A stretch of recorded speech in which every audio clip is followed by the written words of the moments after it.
అధ్యక్షుడికి ఎందుకు పెరిగిపోతుందంటే, ఒకటి Russia oil భారతదేశం వాడటం ఒక ఎత్తు. దాంతో పాటుగా ఈ అమెరికా, యూరప్ దేశాలు విధించిన ఆంక్షల్ని సొమ్ము చేసుకుంటోంది భారతదేశం అన్నది మరొక కడుపు పంట.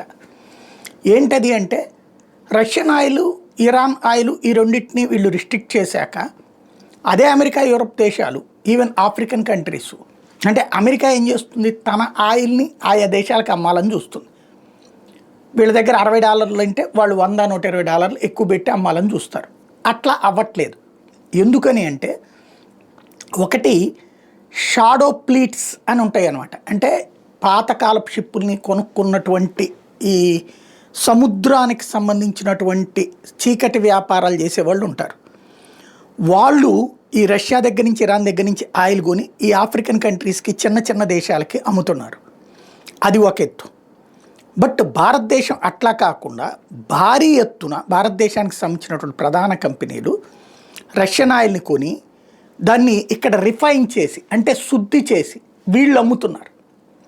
ఇది అన్ని దేశాలు కొంటున్నాయి, ఇంక్లూడింగ్ అమెరికా. అమెరికా కూడా 2.5 లక్షల కోట్ల రూపాయల ఆయిల్ కొన్నది. యూరప్ దేశాలు కొంటున్నాయి. ఇలా చేయడం వల్ల భారీ లాభం వస్తుంది. మనకి ఇక్కడ డిస్కౌంట్కి వస్తుంది రష్యా ఆయిల్. అక్కడ వాళ్ళకి ఎక్కువకి అమ్ముతున్నటువంటి పరిస్థితి. అయితే అమెరికన్ రేట్ కంటే తక్కువకి అమ్ముతున్నాం. ఇది అనేక దేశాలు కొంటున్నాయి. దాని ద్వారా లక్షల కోట్ల రూపాయల లాభం భారతదేశంలోని కంపెనీలకు వస్తుంది. వాటి నుంచి 28% చొప్పున ట్యాక్స్ కేంద్ర ప్రభుత్వానికి వస్తుంది. ఇలా కూడా దేశానికి ఆదాయం పెరుగుతుంది. ప్లస్ ఇక్కడ సంస్థలు వెల్ సెటిల్డ్ అవుతున్నాయి.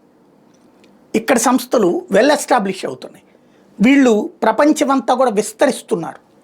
అమెరికా తన సామ్రాజ్యం విస్తరించాలనుకుంటుంది, మిగతావి కుచించుకుపోవాలంటుంది. వాటిని కంట్రోల్ చేస్తున్నటువంటి వ్యవహారమే ఇక్కడ రివర్స్ అవుతుంది.